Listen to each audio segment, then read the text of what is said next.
And a very warm welcome to you all, wherever you are, to Lockdown SK, the interactive self-isolation talk show, broadcasting to you live from our micro streaming studios here on the beautiful island of Corfu in sunny Greece. Should there be, for whatever reason, an interruption to your transmission today, please log on to our website, www.studiokerkyra.com, or the video platform that is vimeo.com, or else good old YouTube, and now Twitter and Twitter's Periscope, where you can see these videos in superb quality HD.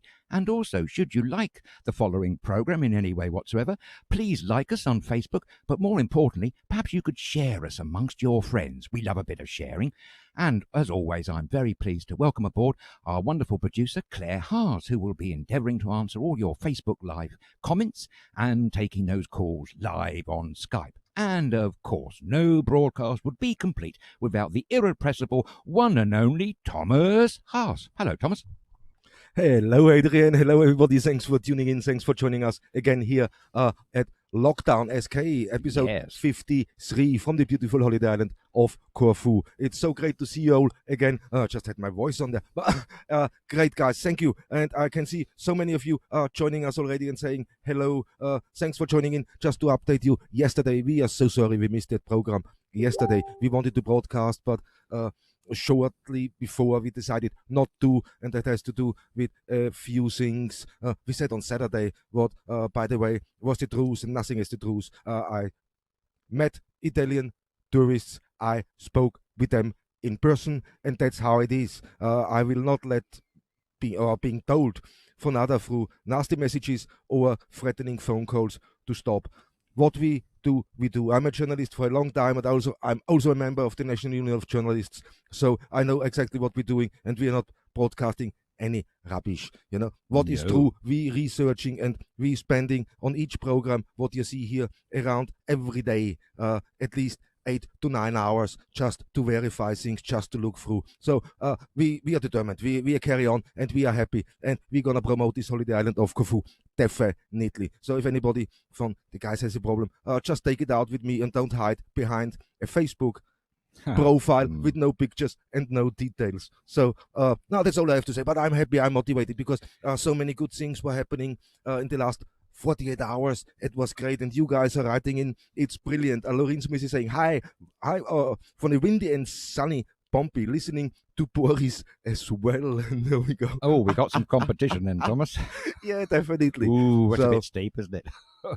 No, definitely. Jackie Cherry is saying hi, everybody, from a sunny but windy Corfu, and it is, man. It's sunny, it's warm. I'm here in a t-shirt. It's great, yes, man. It's sunny. But it's still a little bit of a breeze. Yes, which is actually quite refreshing, and it has been 24 degrees Celsius today. Currently, a lovely 23. And as you can imagine, the skies are as blue as you can imagine or remember that they were when you were last here. And the sea is exactly as you remember it too. Yeah. So altogether, another fantastic day on this beautiful island that is Corfu. Of course, yesterday. You guys know that anyway already. It was great yesterday. Just, we're going down to the beach a little just to look how the people behave. And I have to say, the people behave brilliantly. Impeccably, yes. Yeah, it's great. They're all keeping distance. One is not that hard because it's so vast amount of beaches here on Corfu. It's every side you look, long, north, east, south, or west, it doesn't matter really. Yeah. And you can easily keep distance, and everybody was polite, everybody was happy, but keeping social distancing in mind. And that's so encouraging to see. It's brilliant. It certainly is. I think you've got some pictures to possibly back that up. But yes, another day, a beautiful day here in lovely Corfu. Can I just say a warm hello to Ray Lawrence in Camelsdale in Surrey. Best wishes to you and your family, Marilyn and Jenny. And also, Thomas, I was very pleased to see Lavinia and Vinny's comment about her pet buzzards. Betty and Bertie, I think she calls them. How lovely to have pet buzzards in your garden. Which reminds me, good old Margaret Johnson, well, young Margaret Johnson, I should say, there in Kent. She tells us that she has more or less a wild zoo in her garden here in Corfu. She's got rabbits and hedgehogs and pheasants, would you believe? Pheasants in Corfu. Pheasants. I've yet to see one, but that's great to hear. You have never seen the... Not here in Corfu, not yet. Seriously, I saw, seriously. Especially here in our area, really? Halikunas over Cornuli, and then I must have been having a nap at the time.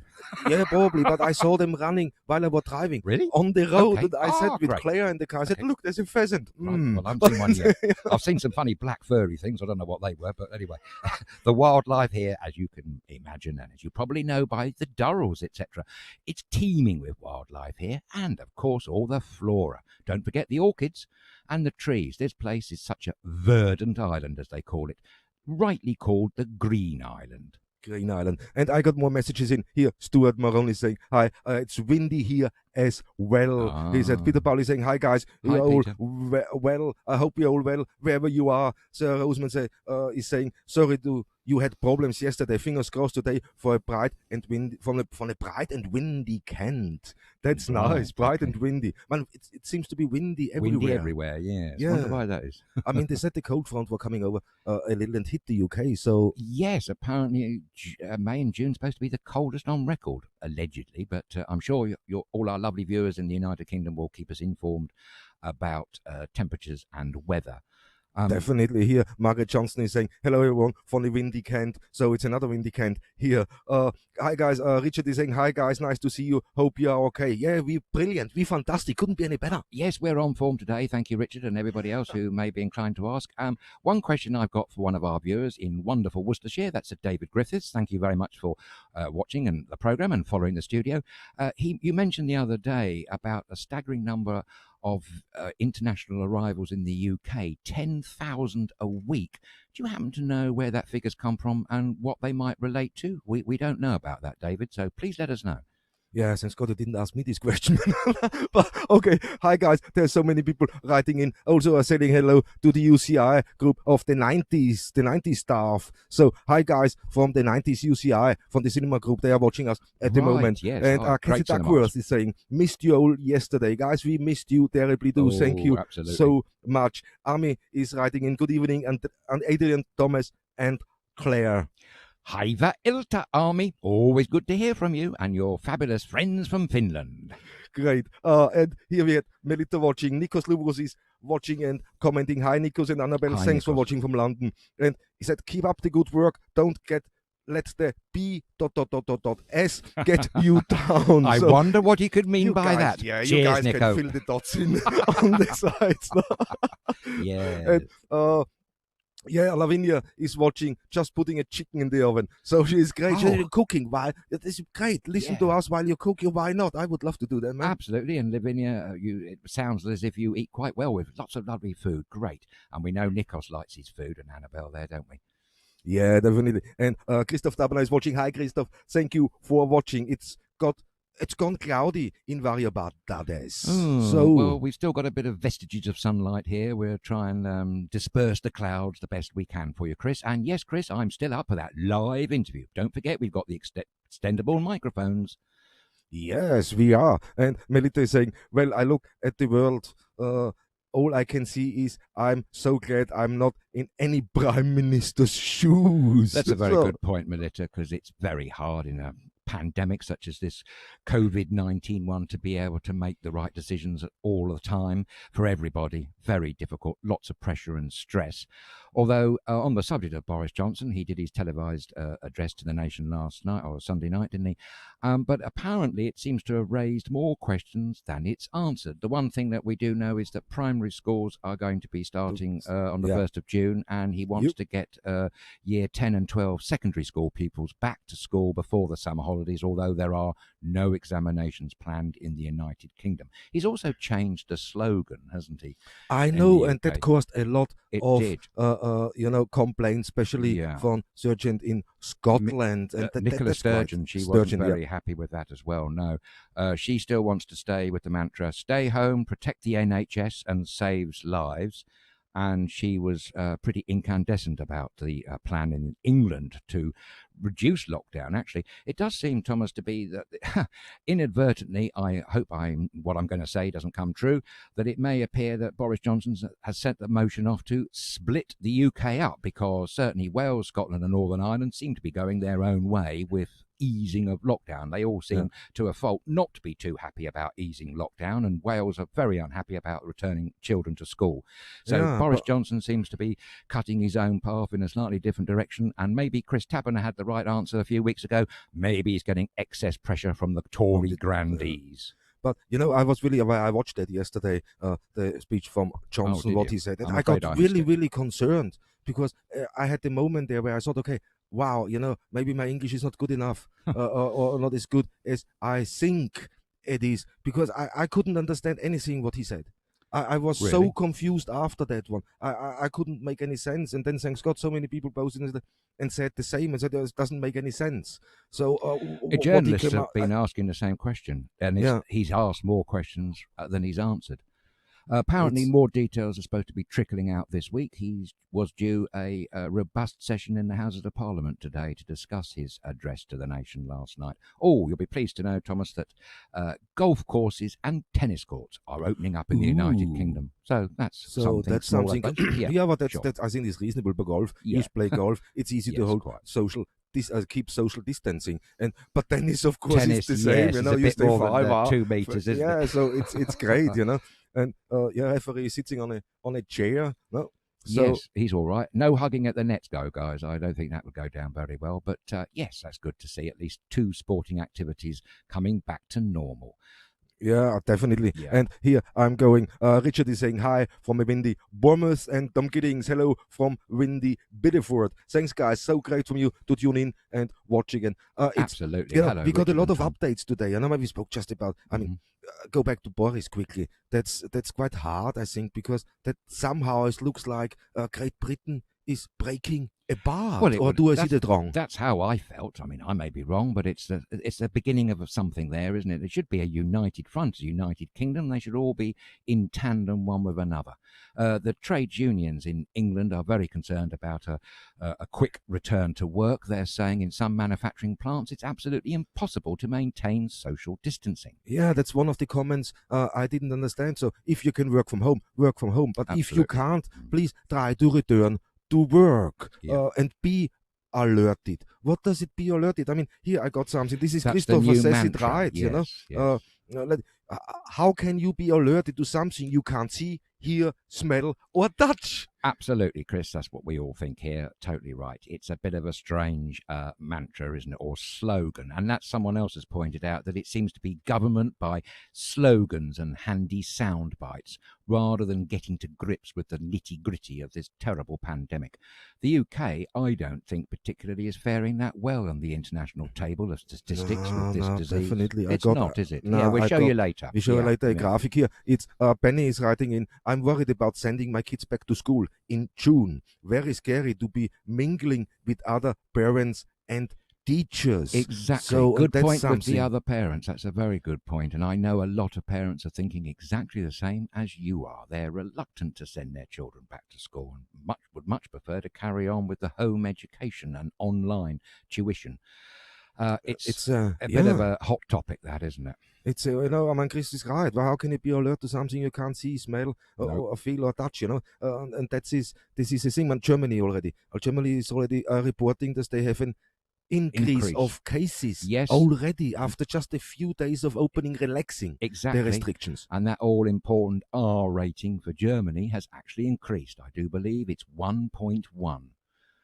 It's 1.1. Let's go in. I got a couple of images here and just talking because it's everywhere. The restrictions got eased now. Yeah. And some people are behaving very, very funny. But that's not just now in England. It's everywhere. And when I look to I got this over to you and I switched that. Here, that's Athens as example.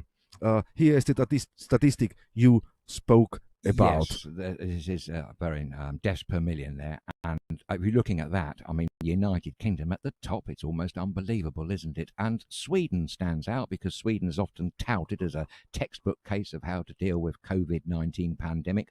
Well, I don't know about that so much textbook because it has got over 3,000 fatalities, which in my opinion is quite a lot. I'm much happier to see the figure there from South Korea at the bottom with 0.0. South Korea had, I think the last count, about 260 fatalities. And for a country with a very large population, I can't remember off the top of my head, but I think it's many tens of millions. I think that is quite good. But the point about South Korea is that they also are experiencing new increases in infections. 35, most of them have come from these nightclubs. We mentioned this on the last broadcast, that one person they reckon is responsible for 17 further infections, and possibly up to 1,500 people were in these 5 nightclubs when this one person went in. So that figure in South Korea could rise simply because of nightclubs opening up again. Yeah, and when you look at these figures now, I mean, I show you the picture now what's happened on the mainland in a second yesterday, and that could explain why they probably don't take this serious, because Greece has 0.1, yeah, and yesterday they started demonstrating in just outside Athens, and let me get that quickly in here. Ooh. And here you see this is the demonstrations what's going on yesterday, and they were fighting against the restrictions of freedom and the violation of human rights, with a dynamic gathering yesterday afternoon under the slogan, "We want doctors, not police." No, it's shocking when you just look at the crowds. What was no there social yesterday? distancing going on there, is there? Not much, anyway. So, but it's not much going on. No. But on one side, how can you, when you have a country and it's not affected, not as much affected as others? I got a comment in from someone who said there's just over 2,000 cases, a Greek, by the way. It's just over 2,000 cases. And they were saying, oh, we have problems with the hospitals. Thank you so much to all the hospitals, doctors, and then for coping with this pandemic. Yeah. Mm-hmm. And he said he knows for a fact, when he looks into the latest figures, there's over 2,000 being in hospitals treated for coronavirus, but there's nearly 10,000 in the hospitals who in there with other illnesses or other problems. Yes. So how are they stretched to the limit? So I think it is what I mean is the ICUs are stretched to the limit. That's what it is. We have to be very careful with that. We do indeed, because they require so much machinery and equipment, don't they? As we keep reminding everybody, most people, when they get really sick, it's in the upper respiratory system and lungs that get affected. But we keep also learning there's all the other organs that can become, like the kidneys and liver, for instance. Dialysis machines can often be used. Even the central nervous system gets affected in some patients. I am sceptical of some of these figures, I have to say. I don't want to highlight certain countries there, but there's one country on that list that you showed a minute ago at the bottom, towards the bottom of that country, which I absolutely have a problem with. But because they're reporting new cases, I'll say what it is, it's China. They reported 17 new cases, and quite a lot of them are from Wuhan, would you believe? So, we're not out of the woods yet. Okay, things look a little bit better than they did a month ago, for sure, but I wouldn't say we can all celebrate just yet. No, I don't think we can. It's the same. So, when you look at now the timetable Greece were putting on for the tourism season. Yeah? Yeah. I mean, some people say, oh, this is wishful thinking. Others say, no, we are so secure here, we can pull it off. We can stay in control of the whole thing, even if something is happening. But, and then you have the other saying, no, if there's something like on Corfu, if there should be an outbreak because tourists are dragging that in, well, that'd be terrible, we're in no position with 10 ICUs. With 10 ICUs, not in a position to cope with that at all. And then the other question were coming in was saying, okay, what is this? They have a designated hotels as a resorts. They hire for these cases, and that gets turned into a quarantine center should something happen. Money is a good use. So you at least, the hotel owner there, one of them or two of them, at least get some money in. Yes, and exactly. It's a win-win, that one. And yes, on that one. But what does it help when you have all the rooms, but you don't have equipment? No, very true. I don't know what they're going to do about that, but at least you would have the self-isolation, and it might come in handy just to ease the strain from the hospital. So it's good to know that might be happening. Well done. Yeah, definitely. And I'm getting much more messages in. Jacqueline Connor is saying, afternoon from Lancashire, UK. Lovely Lancashire. Yeah, not better here. It's still on the rise, cases and death. Exactly. And he just made a speech for relaxing and this unlimited outdoor exercising. Yes, and going to the parks and sunbathing, I do believe, were on the list. Grant Shapps, the Transport Minister, is urging everybody that can't work from home to go to work, avoid public transport, and walk or cycle instead? Well, if you can, I'm sure you would. By the way, bike sales have shot through the roof. Halfords and all the other retailers are reporting extraordinary figures. Apparently, there's £2 billion worth of good viewer in Bognor. Paul Dew, good afternoon, Paul, if you're watching. He told us the other day that the UK government were ploughing £2 billion into new cycleways and walkways in the United Kingdom. Apparently, there's plans afoot to give up on a dual carriageways, a complete lane given over currently to traffic going to cycles and walking. So it's definitely changing in the UK in terms of cycling, which is possibly a good thing. I think it's good. It's good for the environment too. And if you can make now a good transition regarding that, I think it's a good start. That's not that bad, but still, with all the amount of people who are working in London, instead of having now so many cars and that on there, you got thousands and thousands of cyclists. Yes. How is that then with public transport? I know at the moment is twitchy to use public transport, but if you find the vaccine and this thing comes down, how many stay with bicycles going to work, and how many do revert then back to public transport? Because if you get a taste and said, okay, I quite like to riding in, you save yourself quite a few pop doing that instead of buying your ticket for train or for subway. And by the way, there's a plan afoot that is that buying a bicycle through your employers, you can get some tax deduction, I learnt the other day.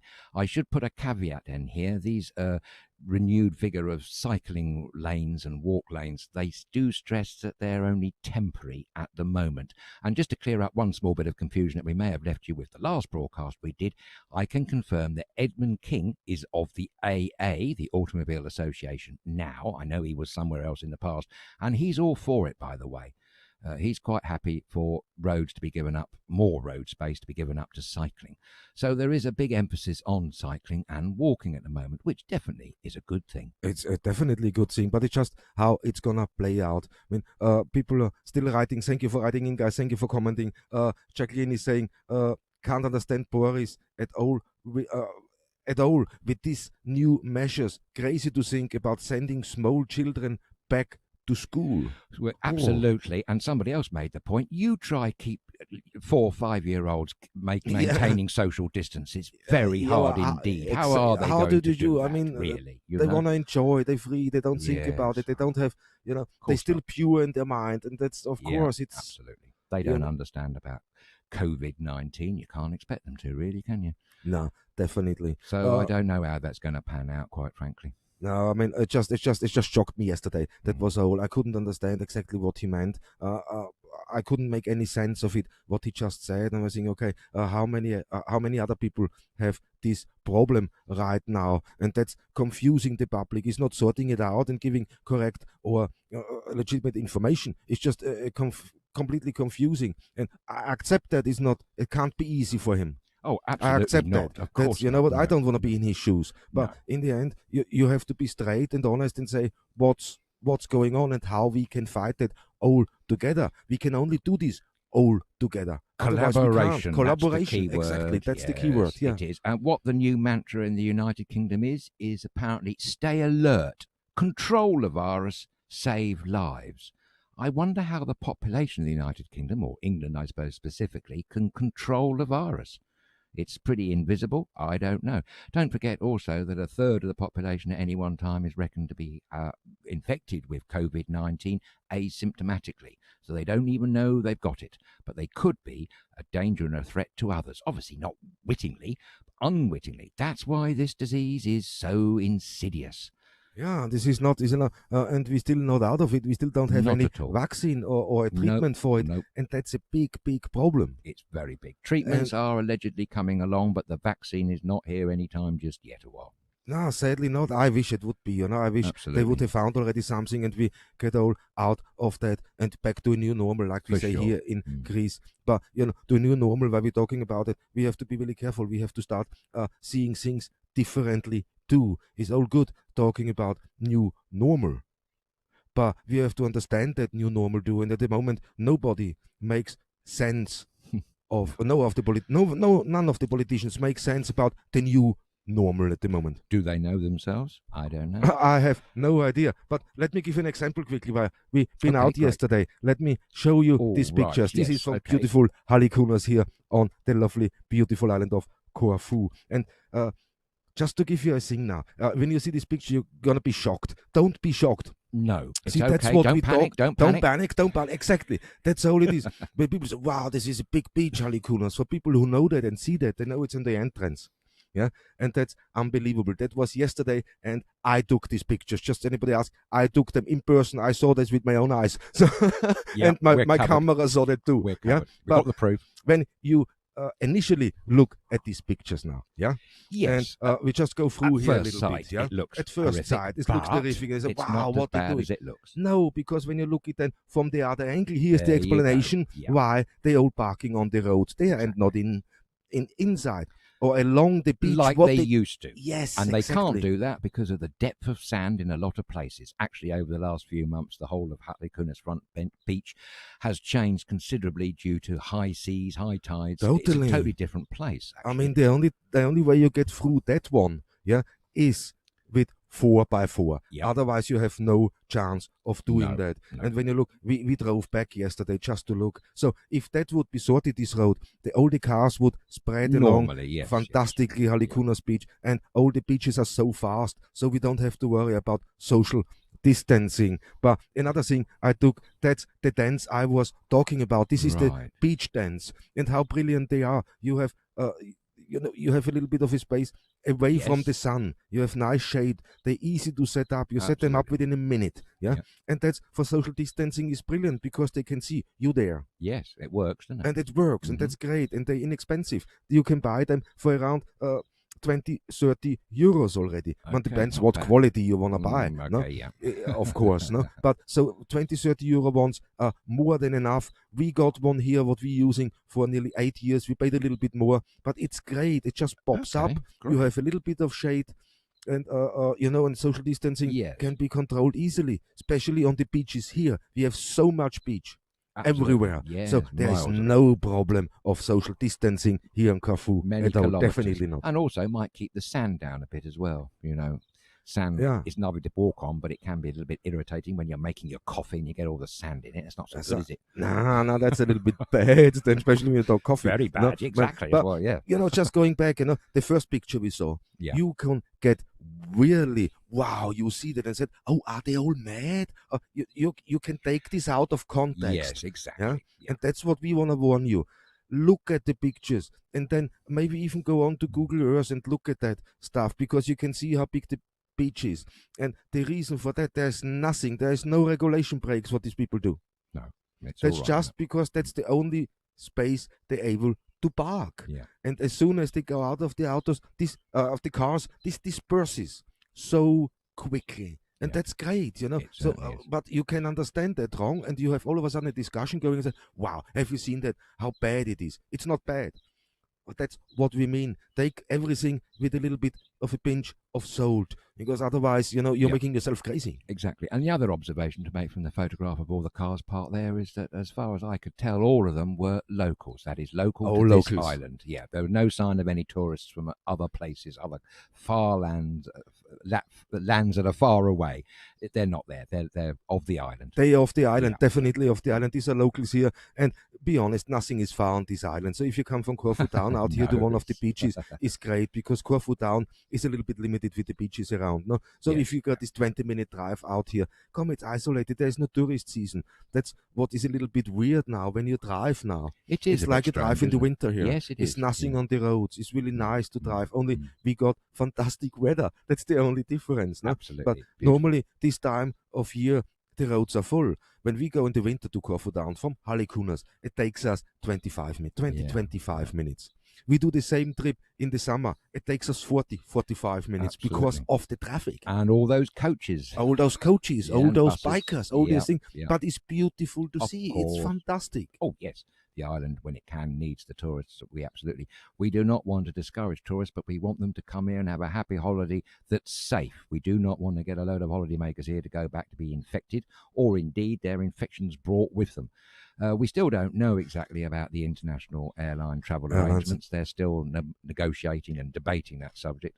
Still I know that's still out there, and we know some say of the 20th of May they're going already with flights. So really, okay. Peter just saying there's Wizz Air is going in and out Heathrow, but we know that anyway for a couple of weeks now. So but what are the regulations? How do we get on to the flights now? What do you have to bring? I mean, now the new thing is you don't have to quarantine when you travel from France to the UK. I mean, yes. that's a good one. UK, France, and UK Republic of Ireland, beautiful Emerald Isle of Air. Yes, it is, but Boris Johnson, Prime Minister of the UK, is going to announce, so we keep saying, whether there is going to be a 14-day quarantine for all international arrivals, apart from the good French and the good Irish, but including Britons as well. 14 days, if that's a funny one, isn't it? If you're on holiday for a week, you're up a gum tree on that one. It's not going to work. I mean, no, they're going to take temperatures on Corfu Airport, I heard, and they look. But okay. they're saying now when you go into the UK, quarantine 14 days, the same is in Austria and other countries. Right. Now between France and the UK, that's removed, because when you go into France, you always also have 14 days quarantine. Yes, yeah? So now people traveling between France and the UK don't have to do that anymore, and I find that strange, because there's one rule for one and one rule for the other. Exactly. In France today, and bonjour to our lovely French-speaking friends wherever you are around the world, they'll be pleased a little bit today because they can now exercise much more freely than they could before. So, maybe France is easing some lockdowns, but they're still very concerned. I think Paris and northeast France are exceptions to that. They're very worried about a spike in cases in both those regions.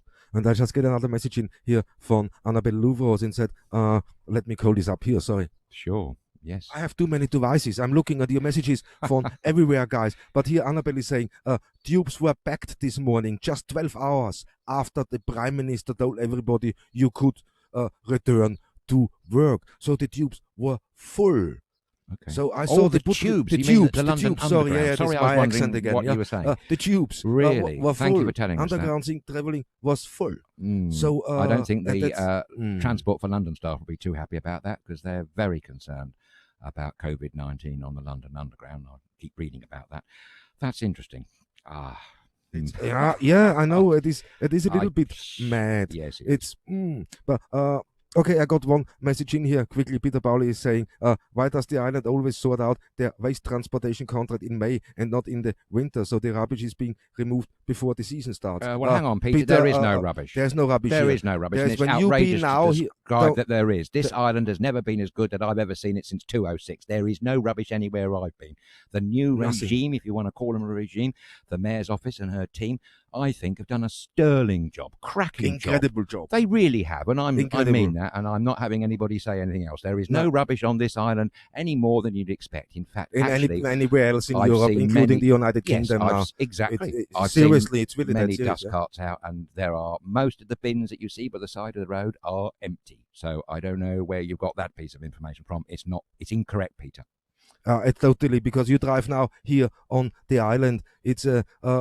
There's nothing. You go past the rubbish bins. They are really clearing that out. It's never looked. I'm here for 8 years, and it's never looked so good. I agree There's with no problems. There's no more up in the north. There's more than 20 recycle centers now. So Wonderful. They opened many more recycle centers here and green spots here on the island. They're working fantastically, and they all run by volunteers. So thank you guys for running them and looking so well after this beautiful island. You are guys here locally now, our heroes. Definitely, they're doing a fantastic job. And today the contract got assigned for the waste removal, and that's all done, that's all set. They're working in such harmony here. If there's anybody saying something else, then he's not on the island. He must be somewhere else, because if he's here on the island, he would see for his own eyes. You see for yourself. Definitely. On the subject of recycling, we've said this before, once we can, which is any time after the 18th of May, when we can be truly, legally, fully mobile again and live streaming wherever we end up being,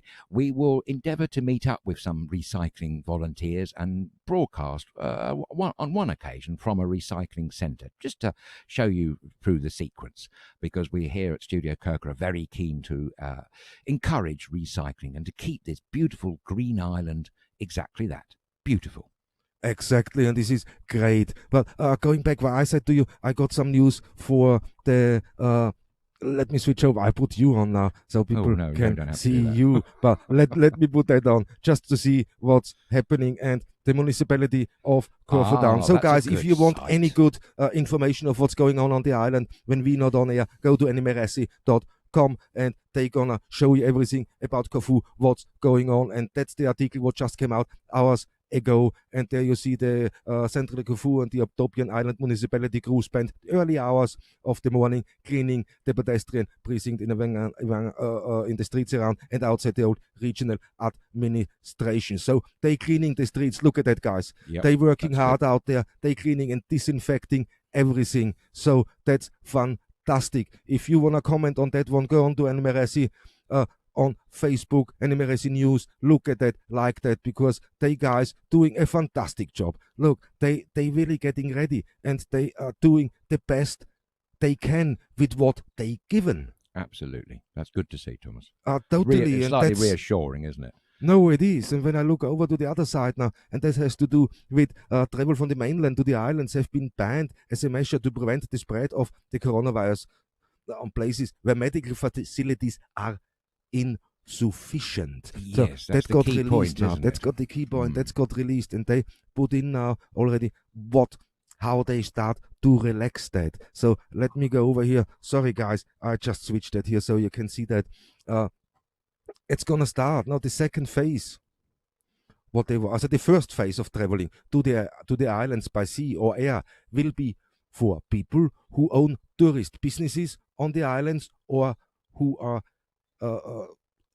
substitute teachers. The second phase will be on Monday, May 18th, when workers in tourism and the necessary work crews will be allowed to travel to the islands, providing they have documentation from their employer.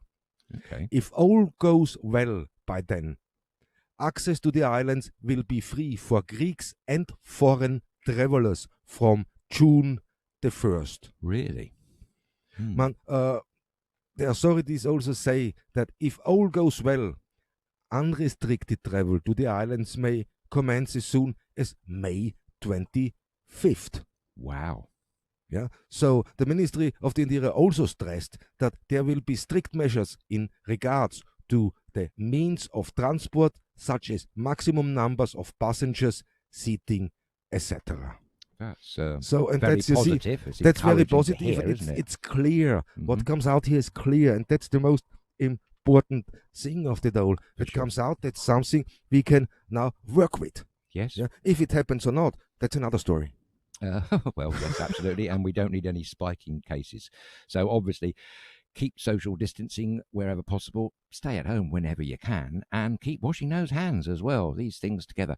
On the point of disinfection, that is very good to see in Corfu Town there. South Korea and Taiwan, Republic of China, maintained that they got ahead with tackling the coronavirus pandemic precisely through lots of disinfection and fumigation. It was a full-on assault, I think there were 3 levels of disinfection that the South Koreans maintained. And I think the results are borne out in the comparatively lower number of fatalities. Big country like South Korea, I think they're running at, every death is tragic and sad, but I think they've got about 260, 70 fatalities, which of a size of population and a large infected case base is pretty good.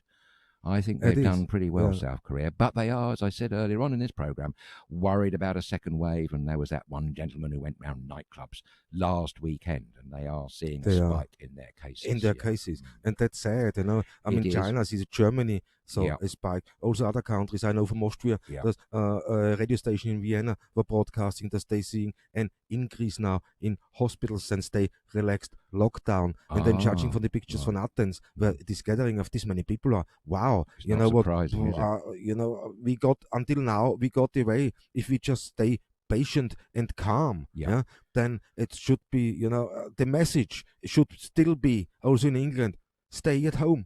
Yes, it should. No, not vigilant. No, stay at home. Absolutely. And you absolutely have to go out. I mean, obviously, if you're a key worker, on anything to do with frontline medical services, you can't do that. But if you don't really have to go out, then don't. I mean, why put yourself at such risk? And, of course, other people. To pick up your point about the demonstrations in Athens, Thomas, they were saying, were they not, what about our human rights? Right, Well, yeah. hang on a minute. What about the human rights of the people that are innocent and free from infections at the moment, go out about their normal daily business and then get infected simply because all these other people are demonstrating? Where are their human rights? Yeah, I mean, I don't understand that Safety argument about first. human right No, at I all. don't get it at all. That's, No. now nobody is infringing your human right. No. I mean, when you're in lockdown, you want to go out and you want to get fined, be my guest. But we're not doing that. And we got a couple of mails in where I said, guys, why are you not moving around and show us something from this beautiful island? We can't. We can't. We're keeping to the rules. We allowed from the 18th of this month, that's the key day for us, to move. As soon as this date comes, we're gonna start moving. But you know what? We wouldn't set a great example. We could have gone now with the van down. We could have done to a the sneaky, beach. basically. Of course, we could have gone to the But beach, no. to other secluded locations on this island. We self-contained. We can stream from anywhere, in any place, as long as we have good internet there. We got our own, and most of the places are brilliant. But we are not abusing that because it's not setting a good example. No. Not at all. No, not and at all. You've only got one life. Do you really want to throw it away? Yeah, exactly. I mean, I just don't get the mentality. No, I don't. This is not normal flu. Some people that can be diagnosed with COVID-19 on one day, they can be dead within 4 days. Even healthy people. That's true. That's not media conspiracy or any other such. No, that's totally true. You can be complete healthy and you can contract it, and within days it can get really you get complications, and this goes. Even President Trump's best friend Stanley, we keep referring to, that happened to him, and that after he died, I think President Trump woke up a little bit. By the way, President Obama, the first time he spoke about the U.S. government's handling of it, and he said the U.S. government's handling of the pandemic was, quote, an absolute chaotic disaster. That's from ex-President Obama saying that.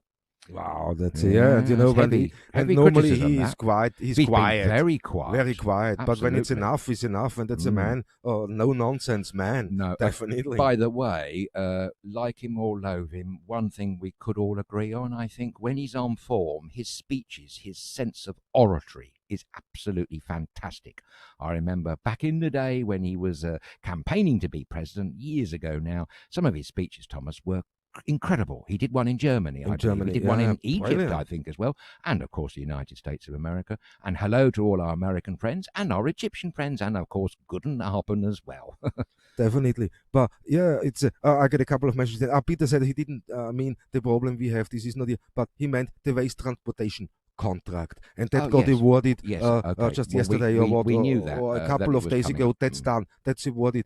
They do. But that's a sign-out process where the older companies have time to submit, and it's every year set. The date is set by the government. No one else can change this, and they do that before the tourist season starts. That's when they award the contract, not before, and that's just how it is. As long as it works, it's fine. Absolutely, yes. But so far, the island's rubbish is nowhere near as bad as it was a year or two ago. So that's the positive. That's the good thing. That's definitely. Yeah. Lavinia is saying she got a bad internet connection there. Maybe the strong wind. That could be. Wind's not good with your internet. It's not seeing it. With our internet here, we're lucky because we have our own set antennas on the van, and we're feeding 4 or 5G off that one. If we 5 available, we feed 5, but now here mostly is 4 available, and we feed of 4G. So we are in a better condition as you with the cabled one at the moment, I'm afraid so. I'm glad you finished that sentence and you haven't mentioned coronavirus in that sentence, because we must not do that. Well done, Thomas. Well done. I was checking up on you. Yeah. This was one of the phone calls yesterday I got to forbid me. We're not allowed to talk about the virus. We should concentrate just on holidays. That's not how the program works. No, it's definitely, not. And we are not getting censored or gagged. Definitely not. No. If we want to talk about COVID-19, we jolly well shall do, because it affects everybody on the globe, whether you like it or not. So we have internet problems here on the island, definitely. Kathy Duckworth is writing and saying, yes, mine. She's replying to Lavinia saying, yes, mine. has been on and off all day. So I think that has to do with the heavy wind. Yeah. But you know what? The kite surfers are in their element now. They are crazy out there, and that's so fantastic. It's one of the beautiful things here. It is. You just can sit Lovely down to the sight, beach, have a drink with you, and watch the guys kite surfing. It's spectacular. It's fantastic. It's really makes you go in and try. But I know exactly how hard that is. It is hard. So it's not this thing. A lot of power going in there, but yes, beautiful. Absolutely, to see in the sky, and it must be a wonderful experience. But I think they do need a little bit of help to get them going, to get them up in the air. It's always good to have a friend along, and as long as they practice social distancing, there's no harm in that. Nah. And let me say hello quickly to Richard ZDB. Hi, Richard. Nice to see you again, to watch. It's brilliant. So there's so many of you out there, and that's a great motivation for us. Thank you so much. But you got something, haven't you? Well, no, I was just going to ask Richard something, actually. You post some great pictures. Richard, are you by chance, please don't take this the wrong way, are you an Elvis impersonator? Because guess what? If you are, we'd like to hear from you, because we actually know a couple on the island, or know of a couple, I should say. Let us know. I'm only asking that because you seem to be posting a lot of Elvis pictures, so that'd be good. Richard, thank you very much for your support, and indeed all our lovely viewers and followers wherever you are in the world. We absolutely love hearing from you, and we love passing on your messages to your loved ones and friends here on this island, and of course vice versa, because don't forget, we are your digital platform. Yes, exactly. And if you have anything to say, or you want make us aware of something, don't hesitate. Comment now here live while we're on air, or send us an email to inbox@StudioKerkyra.com. I'm just looking. I hope I don't miss any messages today. It's again a funny day. I don't know how Claire sees some messages I don't see. I don't know. I'm glad you reminded me something, Thomas. There's something funny with Facebook. They made a terrible error. There's a guy that wrote on yesterday, I think it was, and his name, I'll get it up for you in a minute, Bill Phillips. He posted, that was seen on a post that you put up yesterday. He said that the owners have flogged it. Will you still be on air, or have you sold your studio? Well, no, we haven't sold the studio. Yes, we will still be on air. But when you click on the post, it comes up May the 10th, 2019. But it was on yesterday's post from Facebook. How is that possible? I have no idea that what I say. After the show, all of a sudden I see messages, and I promise you now, guys, I promise you, I'm seeing us here, I'm scrolling through the messages, and when I go afterwards on there again, there's all of a sudden messages what weren't here now. So it's it is strange, Vivian is from England, from Northern Ireland, is here and says Boris wants to stay at home, but got to work. Keep your distance. Get on your bikes. Stay alert. But don't panic, Mr. Manninger. So don't panic, Mr. Mannering. Yeah, good one. They don't like it up, and that was another one. Yeah. Oh my God. Help confused.com. She says. Yes. Or as Nico Luros's word was, they're confused. We thought that was a good one. We're still chuckling over that all this weeks later, aren't we? I know. Confused rather confused. than You confused. Yeah, confused. It's good. It's great. And Anthony van der Krank is watching. He's saying, hi, man. Hi, guys. Anthony. I'm late. Sorry. Don't be sorry for being late. It's nice to see you. It's great to hear from you guys. Yeah. Thank you. It's always good to hear from you, Anthony, and you can watch us anytime you like. Only half of us, a bit of us, we don't care. But what we do care about is when we hear from you, because it makes it fantastic. Yeah, and here you got the Richard back for the answer, the question, the answer back from Richard. Yeah, I am an Elvis fan, of course. I mean, we know that, the king, why not? Yeah, absolutely. But another king, the king and queen of rock and roll, sadly died. Little Richard, tragic. Yeah, wasn't he a performer? And some say the beginner of the rock and roll era. Really, he's actually been accredited with stimulating and inspiring so many musicians, including and Elvis artists. Presley. Definitely. Correct me, Richard, if I'm wrong. But I think that definitely Elvis Presley got inspired by Little Richard. Many did. Many did. And what a performer, though, wasn't he? What a great performance every time. Have you seen this feeling, this passion? Incredible. But energy. It's the energy. It's great. And his delivery, the speed of delivery, I think that set him apart, Fantastic. And that was back in the day before this fancy electronics.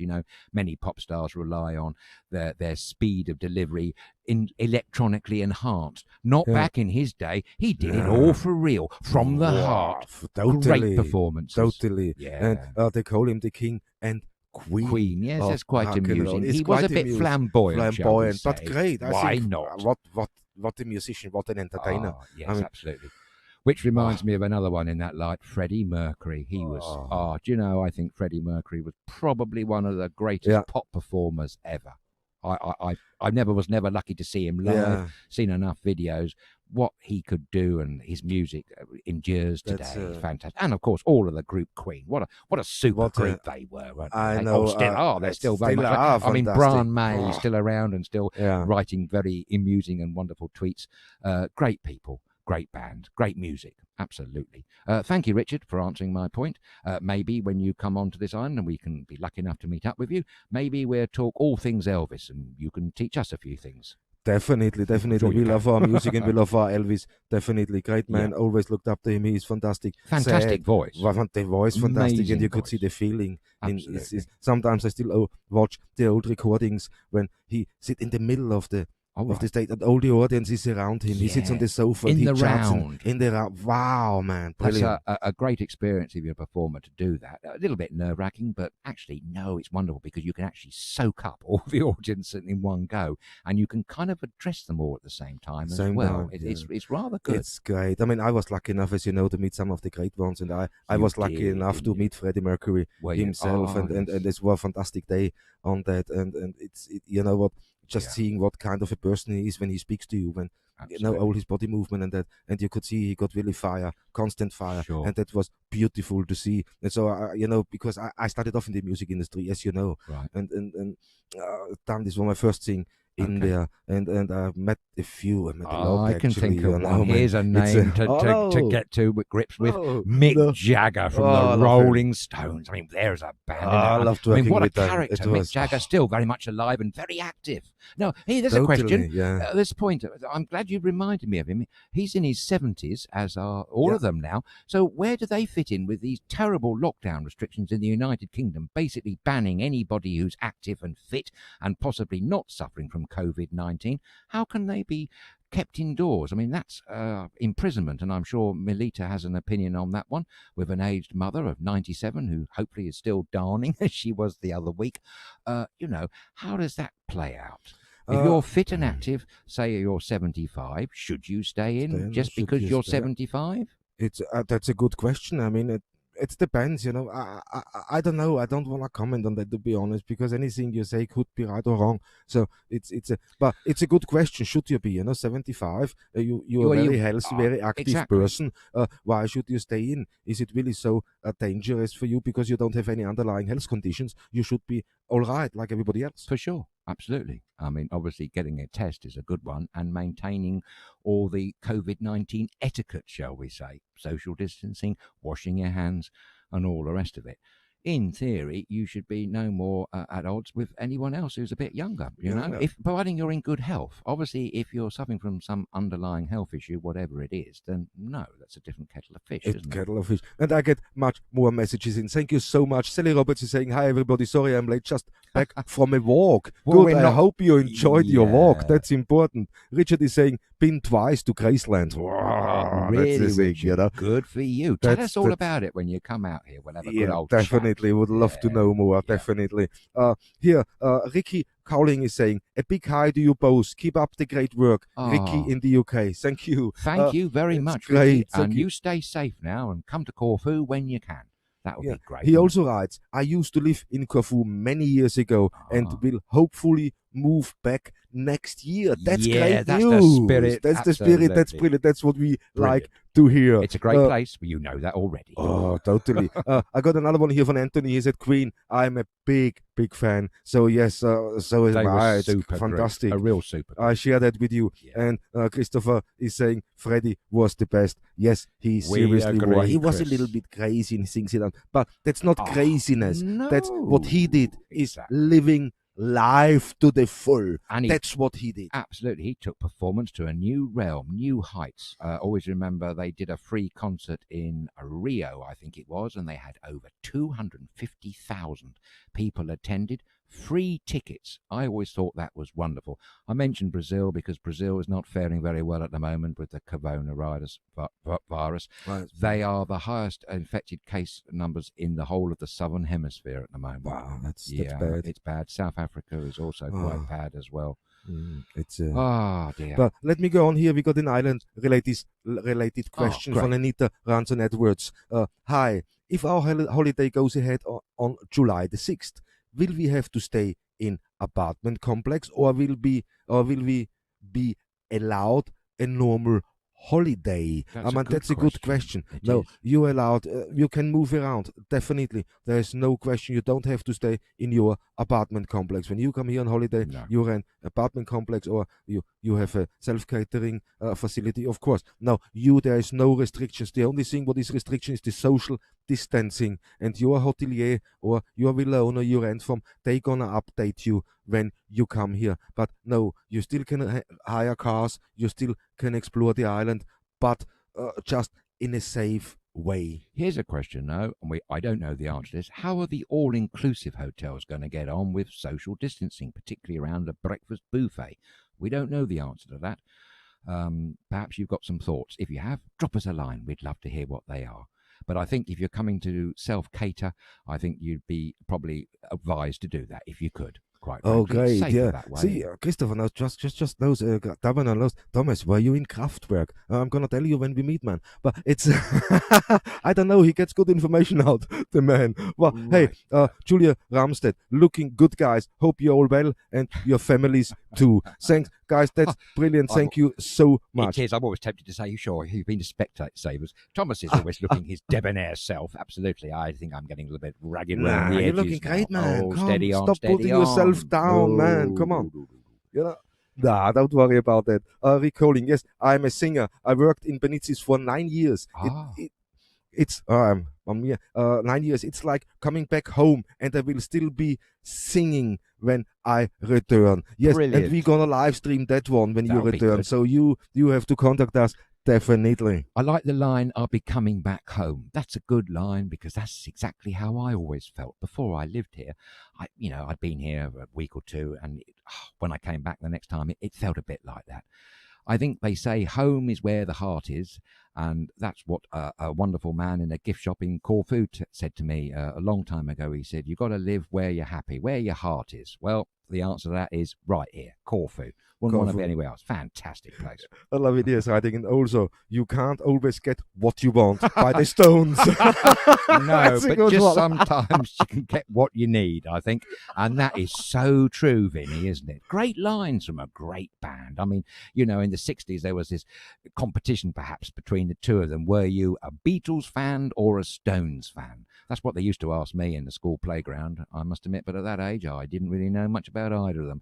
I have to say, both bands are equally heavyweights and fantastic. Very hard to put one above the other, really, isn't it? It is. You don't know. I mean, I just get in here from David. We saw Queen at Live Aid, and they stole the day. It's another, and they did. Yeah. And I mean, I was so lucky. I saw them all alive backstage and everything. Wow. So because I worked with the guys in certain locations, and it was brilliant. So I done quite a lot, and I think that's why I said to you, as Austrian, I was so lucky and privileged with guys, I were able to work with. It's unbelievable, and that only sinks in later. And now seeing and said, I'm really, really lucky, and I'm really, really privileged. And I thank God every time for everything I experience. And this is great.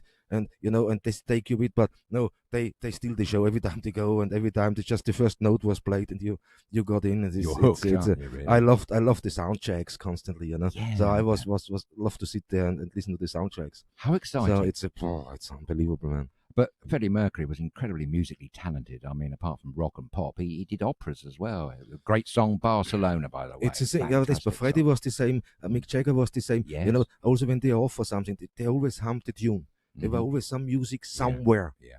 and that's the thing, and that motivates you, and that's one of the reasons. I think everybody should have more music in their lives because it motivates you, it gets you on, and it brings you. Music, for me, as example, music is a big part of my life. It's always huge. Has been, always will be. It's probably one of the most important, in a way, art forms. Music is one of the most important art forms because music, like no other, really gets in deep into you, into your soul, and you can invariably remember a memory through music, a person, an event, a place. Music helps to bring that alive. So music is a really special art. I mean, all arts are fantastic, paintings and drawings and all the rest of it, ballet and dance and everything.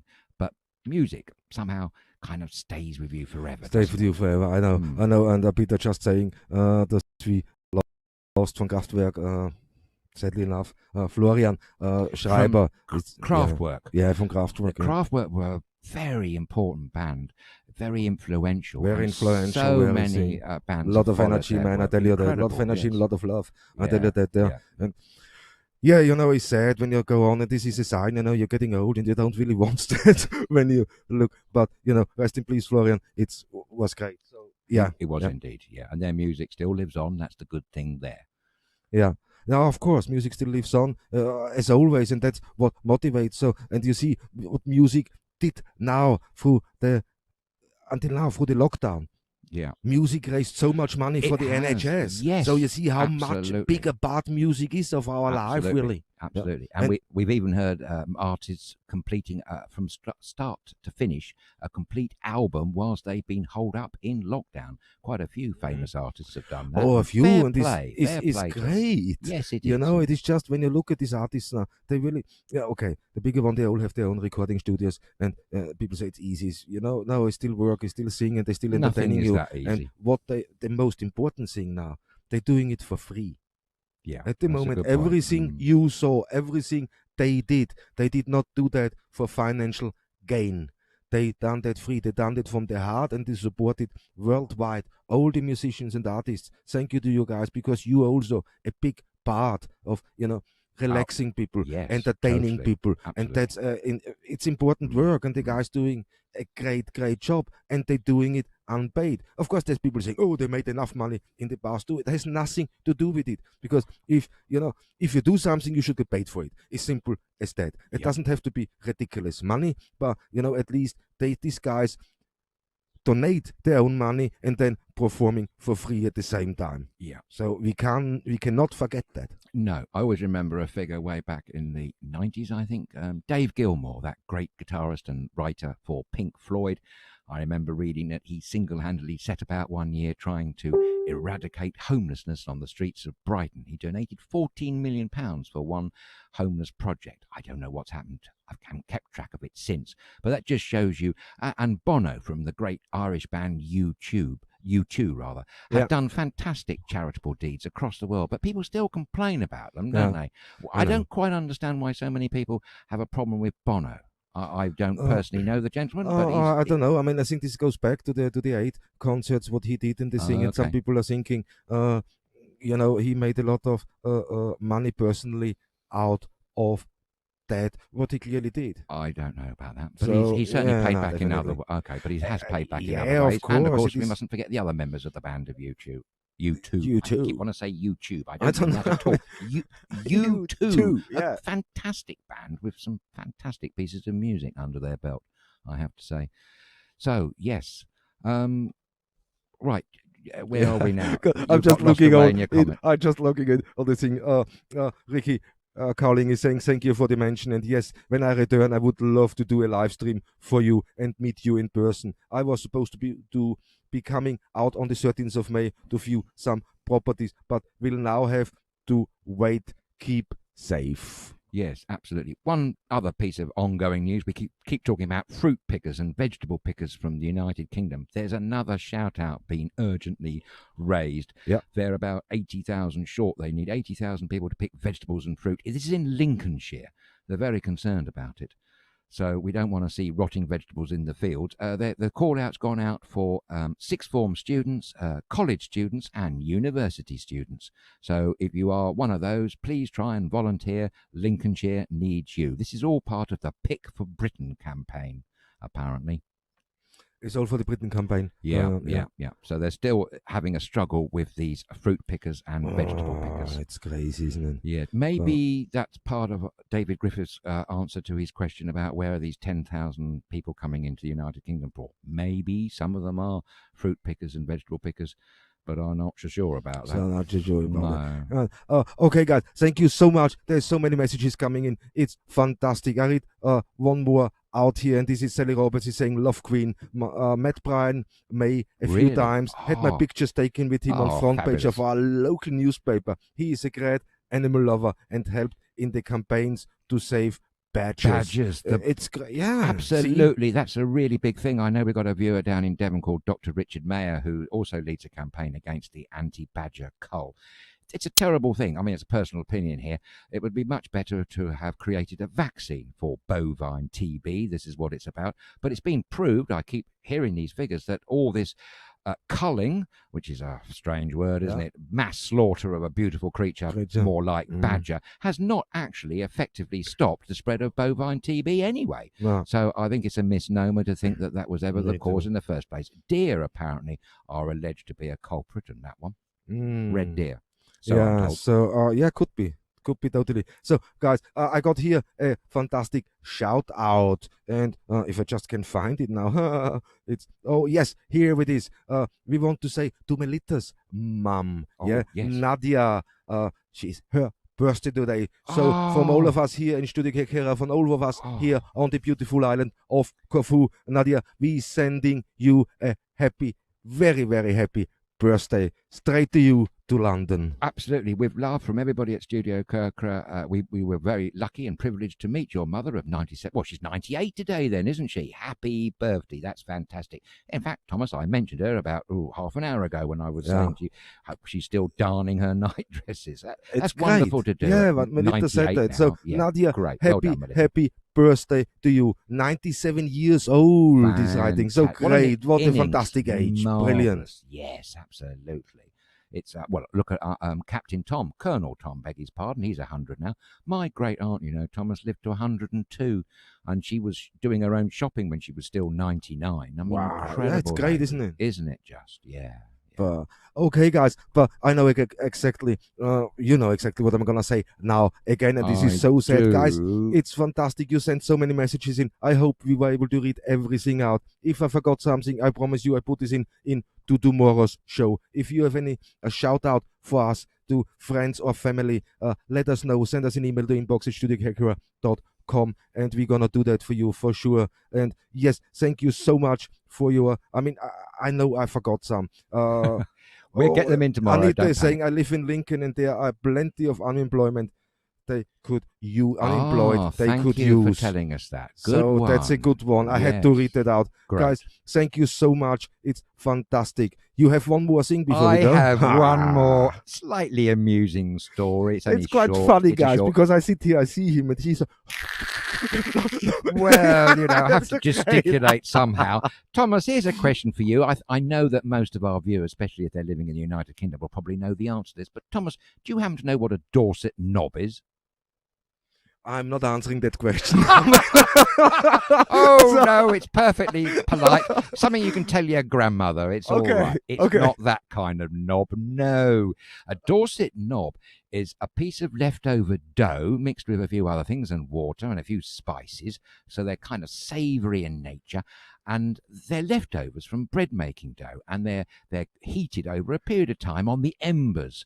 Well, every year in Dorset they have a Dorset knob eating competition, and this year it was won by a Kathy Stark, I do believe, who ate 8.5 of these things. The point is they're very dry. Now, they've been around for 150 years or more from Moore's Bakery down in Dorset there, and they're ideally beautiful, apparently, when you dunk them in your tea. A Dorset knob dunked in your tea makes you think, doesn't it? Richard, I'm sure there from Bournemouth, you've got a thing to say about that. I actually haven't had the pleasure of having a Dorset knob, either dunked in tea or otherwise. I am being very careful. Yes, I'm very careful. Yes. But actually, no, I think it's a good idea to make use of leftovers in the bread making process, and they sound jolly good. But fancy having a competition of dry ones. I mean, we all hear about the crackers, don't we? How many crackers How can many you crackers eat? you can eat? Well, this lady once, managed 8.5, and apparently something of a record, I do believe. This was the other day. Great. Yeah. Thought I'd share that with you. Yeah, thank you. That's gonna make me giggle all day now, man. No? So, okay, why not? Oh, guys, that's all we have time for today. Thank you so much for writing in, for sending us all our comments, and that's a good one. But, we're gonna be back tomorrow again, 6 p.m. Yes, until then, have a fantastic evening. Be happy, enjoy the rest of the day, and we will be back tomorrow. That was a good line, Thomas. You slipped in there. Nice one. Yes, as always, thank you so much for your time. Enjoy the rest of your day. Stay safe, and a very good afternoon to you all.